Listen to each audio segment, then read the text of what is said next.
구독자 여러분, 삼성전자가 다시 27만원 위로 올라오자 보유자들의 고민이 더 복잡해졌습니다. 급락할 때는 어떻게든 반등만 나오길 기다렸는데 막상 반등이 시작되니 지금이라도 팔아야 할지 아니면 다시 상승 추세가 살아났다고 보고 계속 보유해야 할지 판단하기가 쉽지 않습니다. 특히 높은 가격에 매수하신 분들은 이번 반등이 마지막 탈출 기회가 될까 걱정되고, 낮은 가격에 잡으신 분들은 너무 일찍 팔았다가 더 큰 상승을 놓칠까 불안하실 겁니다. 오늘 오전 삼성전자의 상승만 보면 분위기는 분명 좋아졌습니다. 하지만 주가가 올랐다는 사실과 안전한 상승 추세가 완성됐다는 판단은 같은 말이 아닙니다. 오늘은 이번 반등을 만든 힘이 얼마나 오래 갈 수 있는지, 코스피 7000선 회복이 새로운 상승의 출발인지, 변동성의 함정인지, 그리고 매수 가격대별로 보유와 매도를 어떻게 나눠야 하는지 끝까지 짚어보겠습니다. 먼저 오늘 오전장부터 보겠습니다. 코스피는 개장 직후 3% 가까이 오르며 7000선을 다시 넘어섰습니다.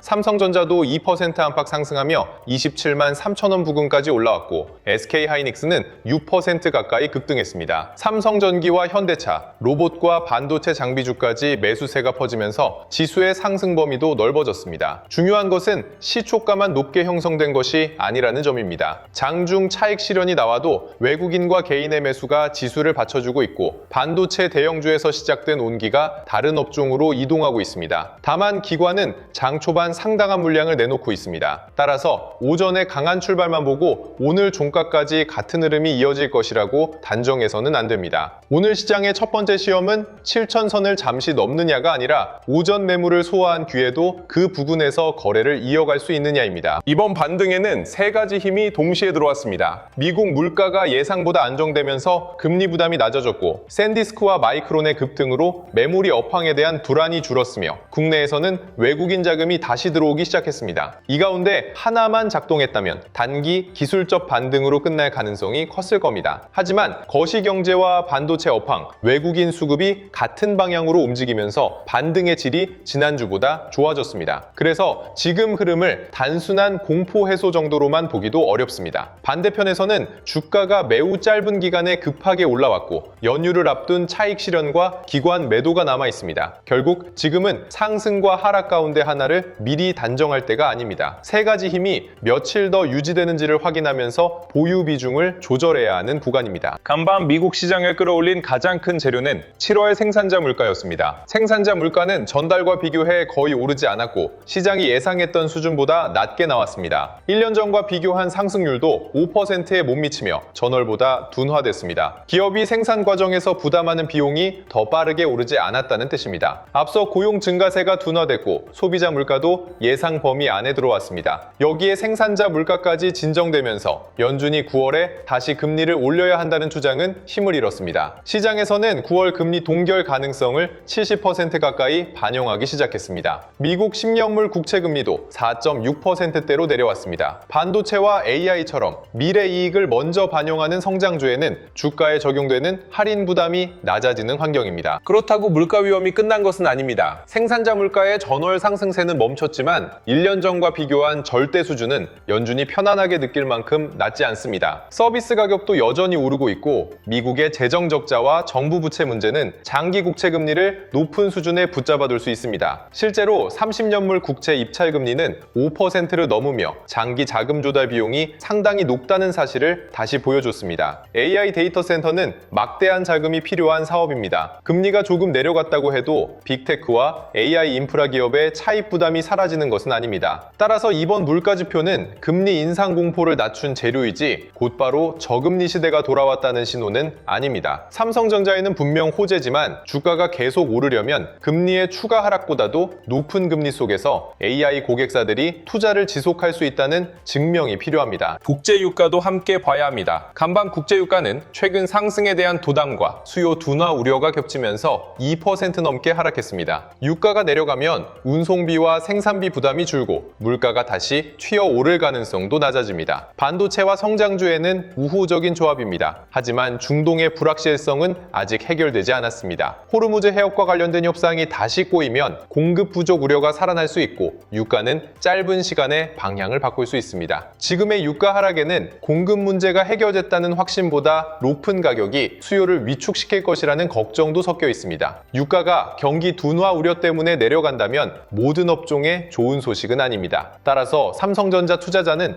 유가 하락 자체보다 유가가 안정되는 동시에 미국 소비와 기업 투자가 버티는지를 함께 봐야 합니다. 오늘 밤에는 미국 7월 소매 판매가 발표됩니다. 이번 지표는 오늘 오전에 물가 안도감을 이어갈 수 있는 첫 번째 시험입니다. 소비가 적당히 유지되면서 물가 압력이 낮게 나오면 시장이 가장 좋아하는 연착륙 흐름이 강화됩니다. 반대로 소비가 지나치게 강하면 금리 인상 우려가 다시 살아날 수 있고 소비가 크게 꺾이면 이번에는 경기 침체 걱정이 앞설 수 있습니다. 삼성전자에는 어느 한쪽의 극단보다 미국 소비와 기업 투자가 완만하게 유지되는 흐름이 좋습니다. 스마트폰과 PC 수요는 소비 경기에 영향을 받고 서버와 데이터 센터 수요는 기업의 투자 여력에 영향을 받기 때문입니다. 오늘 국내 증시가 강하게 마감하더라도 미국 소매 판매 결과에 따라 다음 거래일의 출발 가격은 크게 달라질 수 있습니다. 연휴 전에 무리하게 비중을 늘리는 결정을 조심해야 하는 이유입니다. 다음 주에는 물가와 경기의 균형을 다시 확인하는 일정이 이어집니다. 미국 수입 물가와 주택 착공 지표가 발표되고 7월 연방공개시장위원회 회의록도 공개될 예정입니다. 수입 물가는 관세와 달러, 원자재 가격이 미국 기업의 비용으로 얼마나 전해지고 있는지를 보여줍니다. 주택 지표는 높은 금리가 실물 경기를 얼마나 압박하고 있는지 확인하는 자료입니다. 연준 회의록에서는 금리를 올려야 한다는 의견이 얼마나 강했는지, 위원들이 물가와 고용 가운데 어느 쪽을 더 걱정했는지가 중요합니다. 시장은 현재 9월 금리 동결 쪽으로 기울어 있습니다. 따라서 회의록이 예상보다 매파적으로 나오면 지금까지의 금리 하락군 일부를 되돌릴 수 있습니다. 이번 반등이 다음 주에도 이어지려면 경제 지표가 좋다는 사실보다 연준을 다시 긴장시키지 않는 정도로 나와야 합니다. 8월 마지막 주에는 더 큰 시험이 기다리고 있습니다. 26일에는 미국의 개인 소비 지출 물가와 2분기 성장률 수정치가 발표됩니다. 같은 날 미국장 마감 뒤에는 엔비디아가 실적을 내놓습니다. 엔비디아에서는 매출 숫자 하나보다 데이터 센터 성장률, 차세대 가속기 공급 일정, 총 마진과 고객사 주문 전망이 중요합니다. 바로 다음 날부터는 잭슨홀 회의가 시작됩니다. 연준이 최근 물가 둔화를 일시적인 흐름으로 보는지 아니면 추가 인상 없이도 물가를 관리할 수 있다고 판단하는지가 시장의 관심입니다. 삼성전자 주가는 그 전까지 기대를 반영하며 오를 수 있습니다. 하지만 일정이 가까워질수록 먼저 수익을 확정하려는 물량도 늘어날 수 있습니다. 따라서 이번 반등을 무조건 끝까지 따라가는 전략보다 큰 일정 전에 계좌의 비중을 점검해두는 전략이 필요합니다. 반도체 업황에서는 샌디스크가 중요한 신호를 줬습니다. 샌디스크는 투자자 행사에서 중장기 매출을 두 자릿수로 성장시키겠다는 목표와 장기 공급 계약 확대 계획을 제시했습니다. 메모리 가격이 짧게 오르고 끝나는 것이 아니라 고객들이 앞으로 필요한 물량을 미리 확보하려는 움직임이 이어지고 있다는 뜻입니다. 시장은 이 발표에 강하게 반응했고 샌디스크 주가는 14% 가까이 급등했습니다. 마이크론도 4% 넘게 올랐고 스토리지 관련 기업들도 동반 상승했습니다. 최근 시장을 괴롭혔던 메모리 피크아웃 우려가 조금씩 약해지고 있는 겁니다. 삼성전자의 중요한 부분은 단순히 미국 메모리 주가가 올랐다는 사실이 아닙니다. 서버 D램과 기업용 SSD, 낸드 수요가 AI 투자 확대와 함께 실제 장기 계약으로 연결되고 있다는 점입니다. 샌디스크가 공개한 HBF 구상도 주목할 필요가 있습니다. HBF는 대용량 낸드를 넓은 대역폭으로 연결해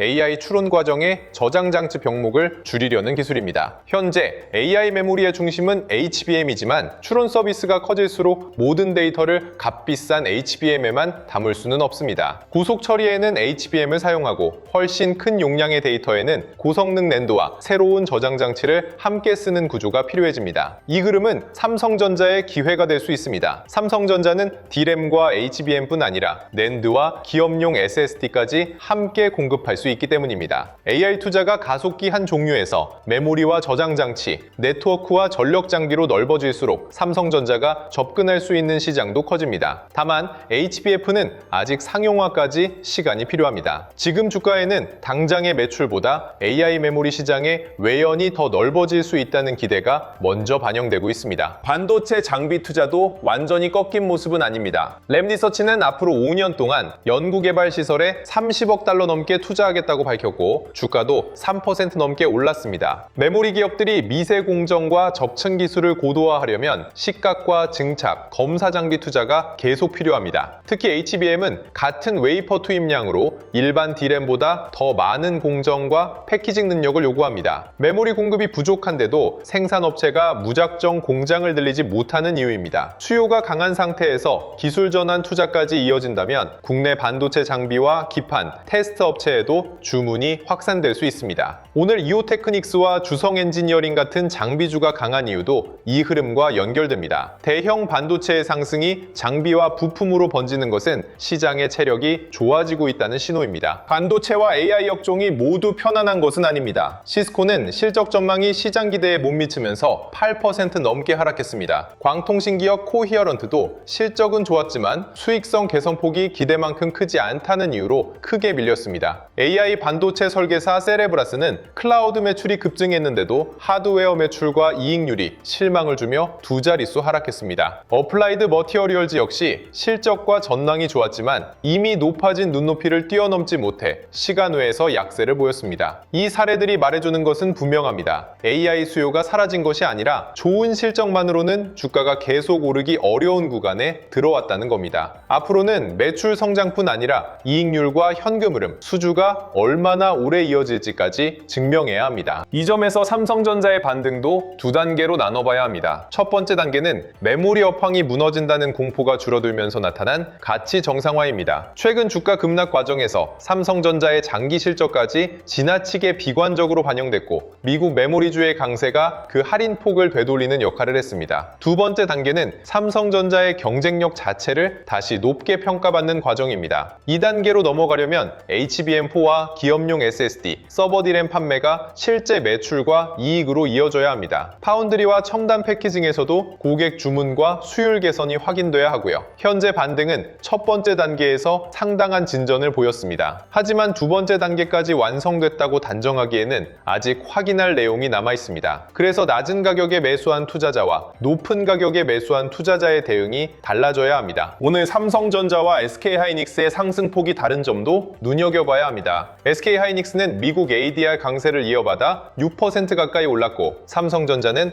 2% 안팎 상승하고 있습니다. 시장은 여전히 HBM 경쟁력과 외국인 수급에서 SK하이닉스에 더 높은 점수를 주고 있습니다. 삼성전자가 함께 오르고 있다는 사실은 긍정적이지만 업종 대표주 가운데 누가 외국인의 선택을 더 강하게 받는지는 별개의 문제입니다. 삼성전자 상승이 오래 가려면 반도체 업종 전체의 분위기에 기대는 수준을 넘어 삼성전자 자체에 외국인 매수가 붙어야 합니다. 전날에도 외국인은 코스피를 대규모로 사들이면서 삼성전자에서는 일부 차익을 실현했습니다. 오늘 지수가 오르는데도 삼성전자 외국인 매도가 계속된다면 단기 상승의 힘은 SK하이닉스보다 약할 수 있습니다. 종가 이후 반드시 삼성전자 개별 수급을 따로 확인해야 합니다. 그럼에도 삼성전자를 중장기적으로 볼 수 있는 근거는 분명합니다. AI 서버가 늘어날수록 HBM만 필요한 것이 아닙니다. 서버용 고용량 D램과 기업용 SSD, 낸드, 전력 효율이 높은 모바일 메모리까지 수요가 함께 늘어납니다. 삼성전자는 이 제품군을 한꺼번에 공급할 수 있는 몇 안 되는 기업입니다. 메모리와 파운드리, 패키징을 함께 보유한 구조도 고객 맞춤형 HBM 경쟁에서 강점이 될 수 있습니다. 여기에 장기 공급 계약이 확대되면 과거처럼 메모리 가격이 분기마다 급격히 흔들릴 때 실적이 함께 무너지는 위험을 줄일 수 있습니다. 다만 장기 공급 계약이라는 말만으로 충분하지는 않습니다. 선수금과 가격 하한선, 취소 조건이 실제로 삼성전자에 유리하게 구성되는지를 봐야 합니다. 장기 방향은 긍정적이지만 시장은 앞으로 실적의 크기보다 이익의 지속성을 더 까다롭게 평가할 가능성이 큽니다. 이제 코스피 반등의 질을 보겠습니다. 지난주에는 코스피가 5% 넘게 떨어진 반면 코스닥은 10% 넘게 올랐습니다. 대형 반도체가 흔들리는 동안 중소형 성장주로만 자금이 몰렸던 겁니다. 이번 주에는 코스피가 9% 가까이 오르고 코스닥도 8% 안팎 상승하면서 격차가 빠르게 줄었습니다. 반도체가 다시 살아났는데도 코스닥과 비반도체 업종의 상승이 완전히 꺾이지 않았다는 점이 중요합니다. 한 업종이 다른 업종의 자금을 모두 빼앗는 장이 아니라 주도주가 돌아가며 나타나는 순환매 장세에 가까워지고 있습니다. 이런 시장은 특정 종목 하나가 쉬어가도 다른 업종이 지수를 받쳐줄 수 있습니다. 코스피 반등이 지난번보다 건강해졌다고 평가할 수 있는 가장 큰 이유입니다. 외국인 자금이 개인의 빈자리를 채우고 있다는 점도 긍정적입니다. 최근 외국인은 이틀 연속 대규모 순매수에 나서며 지수 반등을 이끌었습니다. 미국 금리 인상 우려가 낮아지고 달러가 강해지지 않으면 외국인이 한국 주식을 사기 좋은 환경이 만들어집니다. 원달러 환율도 1,410원대에서 급격히 고점을 높이지 않고 있습니다. 다만 외국인 순 단순 매수 총액만 봐서는 안 됩니다. SK하이닉스와 삼성전기에는 강한 매수가 들어오는데 삼성전자에서는 차익 실현이 나온다면 같은 반도체 안에서도 평가가 갈리고 있다는 뜻입니다. 또 외국인이 현물은 사면서 선물을 파는지 현물과 선물을 함께 사는지도 중요합니다. 이번 반등이 오래 가려면 지수 전체의 외국인 매수뿐 아니라 삼성전자 개별 수급과 선물 시장의 방향이 함께 좋아져야 합니다. 시장의 불안 요소는 신용잔고와 예탁금입니다. 코스피 신용잔고는 약 24조 원으로 늘었고 코스닥도 6조 원을 넘어섰습니다. 증시 예탁금은 다시 100조 원 아래로 내려왔습니다. 숫자만 보면 개인의 현금은 줄어드는데 빚을 낸 투자는 늘어나는 것처럼 보일 수 있습니다. 하지만 아직 과거 고점 수준의 과열로 보기는 어렵습니다. 신용잔고는 이전 고점보다 여전히 낮고 예탁금도 연초보다 많은 수준입니다. 최근 예탁금 감소에는 시장을 떠난 자금뿐 아니라 실제 주식 매수에 사용된 자금도 포함되어 있습니다. 단일 종목 레버리지 상품의 규모는 다시 늘었지만 전체 거래대금에서 차지하는 비중은 3% 아래로 낮아졌습니다. 레버리지가 시장 전체를 흔들던 힘은 전보다 약해졌지만 상승이 길어질수록 신용이 빠르게 늘어나는지는 계속 경계해야 합니다. 코스피의 강세 시나리오는 이렇습니다. 오늘 7,000선 부근의 차익 실현을 소화한 뒤 외국인이 현물과 선물에서 매수를 이어가야 합니다. 삼성전자와 SK하이닉스뿐 아니라 장비주와 기판, 자동차, 증권주까지 거래대금이 고르게 퍼져야 하고요. 미국에서는 소매 판매가 경기 침체를 걱정할 만큼 나쁘지 않으면서 금리 인상 우려를 키울 만큼 강하지 않아야 합니다. 유가는 추가 급등 없이 안정되고 미국 10년물 금리도 4.6%대에서 고점을 낮춰야 합니다. 이 조건이 맞으면 오늘의 7,000선 회복은 단순한 숫자 돌파를 넘어 시장이 급락 이전의 정상적인 가격을 되찾는 과정이 될 수 있습니다. 이때는 조정이 나오더라도 저점이 전보다 높아지고 하락의 거래량이 줄어드는 흐름이 나타날 가능성이 큽니다. 제가 가장 현실적으로 보는 기준 시나리오는 직선 상승보다 큰 폭의 흔들림을 동반한 우상향입니다. 코스피가 단기간에 20% 넘게 반등했고 삼성전자도 빠르게 27만 원을 회복했습니다. 이 정도 상승 뒤에는 수익을 확정하려는 물량이 나오는 것이 자연스럽습니다. 기관의 매도와 연휴 전 관망, 미국 소매 판매를 앞둔 경계가 겹치면 장중 상승분을 상당 부분 반납할 수도 있습니다. 그러나 조정이 나와도 외국인 매수가 완전히 매도로 바뀌지 않고 반도체 후방 종목의 거래가 유지된다면 회복 경로가 끝난 것은 아닙니다. 지수가 하루 쉬어가는 것과 상승 논리가 무너지는 것을 구분해야 합니다. 이번 반등의 핵심은 매일 오르는 것이 아니라 조정이 나왔을 때 매수 주체가 다시 들어오는지를 확인하는 데 있습니다. 연동성의 함정으로 이어지는 약세 시나리오도 분명히 있습니다. 오늘 코스피가 7,000선을 넘은 뒤 기관 매도와 외국인 선물 매도가 커지면서 장대 음봉으로 마감하는 경우입니다. 삼성전자와 SK하이닉스만 잠깐 오르고 장비주와 증권주, 중소형주가 동시에 밀린다면 시장의 폭이 다시 좁아지고 있다는 신호입니다. 미국 소매 판매가 지나치게 강해 금리가 반등하거나 중동 불안으로 유가가 다시 급등하는 경우도 부담입니다. AI 기업의 실적이 좋아도 높은 기대를 넘지 못한 종목들이 급락하고 있다는 점도 기억해야 합니다. 외국인이 지수 반등 과정에서 단기 차익을 실현하기 시작하고 신용잔고만 빠르게 늘어난다면 상승의 주체가 다시 약해질 수 있습니다. 이때 7,000선 회복은 새 상승장의 확인이 아니라 투자자의 추격 매수를 끌어낸 뒤 흔드는 구간이 될 수 있습니다. 오늘 장중에는 세 가지 흐름을 확인하시면 됩니다. 먼저 코스피가 장 초반 고점을 다시 넘지 못하더라도 저점을 계속 높이는지 보십시오. 두 번째는 외국인이 코스피 전체뿐 아니라 삼성전자에서도 매수로 전환하는지 확인해야 합니다. 세 번째는 SK하이닉스와 삼성전기, 장비주가 오후까지 상승폭을 유지하는지 봐야 합니다. 삼성전자만 오르고 나머지가 꺾이면 개별 종목의 숏커버일 수 있습니다. 반대로 삼성전자 상승폭이 크지 않더라도 반도체와 자동차, 증권, AI 하드웨어로 거래가 퍼지면 시장 전체는 더 건강할 수 있습니다. 오전 9시의 상승률보다 오후 2시 이후 외국인 선물과 프로그램 자금이 어느 방향으로 움직이는지가 중요합니다. 연휴 전 마지막 1시간의 수급이 다음 거래일의 출발 심리를 결정할 가능성이 큽니다. 이제 삼성전자 보유자의 대응을 가격대별로 나눠보겠습니다. 현재 가격은 27만 원대입니다. 같은 삼성전자를 보유하고 있어도 23만 원에 산 사람과 29만 원에 산 사람의 계좌 상황은 전혀 다릅니다. 수익 구간의 투자자는 추가 상승을 기다릴 여유가 있지만 손실 구간의 투자자는 본전 심리와 계좌 비중 때문에 판단이 흔들릴 수 있습니다. 그래서 모든 보유자에게 지금 팔아라, 끝까지 가져가라 가져가라 라고 말하는 것은 현실적인 전략이 아닙니다. 판단 기준은 평단과 보유 비중, 현금 여유, 그리고 레버리지 사용 여부입니다. 지금부터 24만원 이하, 24만원에서 26만원, 26만원에서 28만원, 28만원 이상으로 나눠 대응 전략을 말씀드리겠습니다. 이 가격은 목표가가 아니라 계좌의 위험과 선택지를 구분하기 위한 기준입니다. 평단이 24만원 이하인 투자자는 현재 충분한 수익 구간에 들어와 있습니다. 보유 비중이 과도하지 않다면 전량 매도보다 핵심 물량을 남기고 추세를 따라가는 전략이 유리할 수 있습니다. AI 서버 수요와 메모리 장기 계약, 기업용 SSD 확대라는 중장기 논리가 아직 살아있기 때문입니다. 다만 짧은 기간에 수익이 크게 늘어난 만큼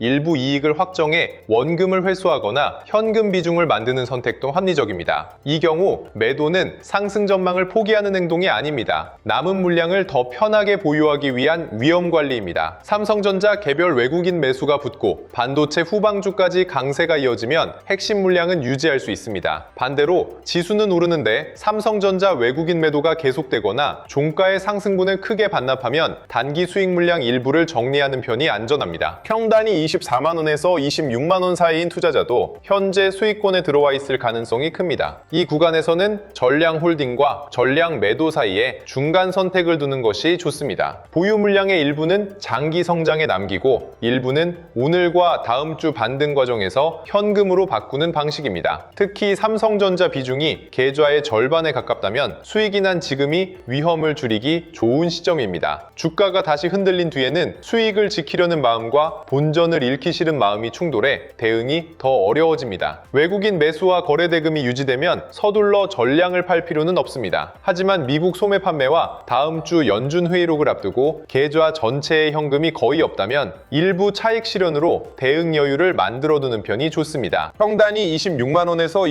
28만원 사이인 투자자는 지금 가장 판단이 어려운 구간입니다. 수익과 손실이 짧은 시간에 반복되기 때문에 본전 가격에 집착하기 쉽습니다. 이 구간에서는 오늘 주가가 내 평단을 넘었는지보다 삼성전자 자체의 수급이 개선됐는지를 먼저 보셔야 합니다. 외국인이 삼성전자까지 순매수하고 종가가 오전 저점보다 높게 형성된다면 전량 매도보다 보유를 이어가며 다음 주 흐름을 확인할 수 있습니다. 반대로 코스피와 SK하이닉스는 강한데 삼성전자만 외국인 매도에 눌리고 장중 고점에서 계속 밀린다면 반등을 이용해 일부 비중을 줄이는 전략이 필요합니다. 특히 생활자금이 들어갔거나 추가 하락을 감당할 현금이 없다면 본전 회복을 기다리는 것보다 계좌의 안정성을 먼저 챙겨야 합니다. 평단이 28만원 이상인 투자자는 이번 반등을 무조건 탈출 기회로만 보거나 반대로 본전이 올 때까지 아무것도 하지 않는 두 극단을 피해야 합니다. 현재 가격과 평단의 차이가 크지 않다면 반등 과정에서 일부 물량을 줄여 현금을 확보할 수 있습니다. 남은 물량은 AI와 메모리 업황의 중장기 회복 가능성에 맡기는 방식입니다. 삼성전자 비중이 작고 장기 투자자라면 급하게 손절할 필요는 없습니다. 하지만 한 종목의 비중이 지나치게 크거나 대출금이 들어갔다면 다음 큰 일정까지 전량을 버티는 전략은 위험합니다. 엔비디아 실적과 개인 소비 지출 물가, 잭스노를 통과하는 동안 변동성이 다시 커질 수 있기 때문입니다. 내 평단은 시장이 지켜주는 가격이 아닙니다. 본전 도달 여부보다 추가 조정이 나와도 계좌가 버틸 수 있는 구조인지부터 점검해야 합니다. 단일 종목 레버리지 투자자는 평단과 관계없이 현물 보유자보다 더 보수적으로 대응해야 합니다. 삼성전자가 장기적으로 상승하더라도 중간에 급등과 급락을 반복하면 레버리지 상품은 음의 복리와 매일의 리밸런싱 때문에 손실이 커질 수 있습니다. 특히 오늘처럼 시초가가 높게 출발한 날에는 장중 상승분을 반납할 경우 손실 속도가 빨라집니다. 최근 레버리지 상품의 시장 영향력은 줄었지만 개인 계좌의 위험까지 줄어든 것은 아닙니다. 반등이 나왔을 때 일부 비중을 정리하고 증거금과 현금을 확보하는 것이 우선입니다. 삼성전자의 방향을 맞추는 것보다 다음 급락이 나와도 강제 청산을 피하는 구조를 만드는 것이 더 중요합니다. 현물은 시간을 기다릴 수 있지만 레버리지는 변동성이 커질수록 시간이 내 편이 아닐 수 있습니다. 그렇다면 결론적으로 이번 주에 팔아야 할까요? 계속 보유해야 할까요? 답은 전량 매도와 무조건 홀딩 사이에 있습니다. 평단이 낮고 보유 비중이 적은 투자자는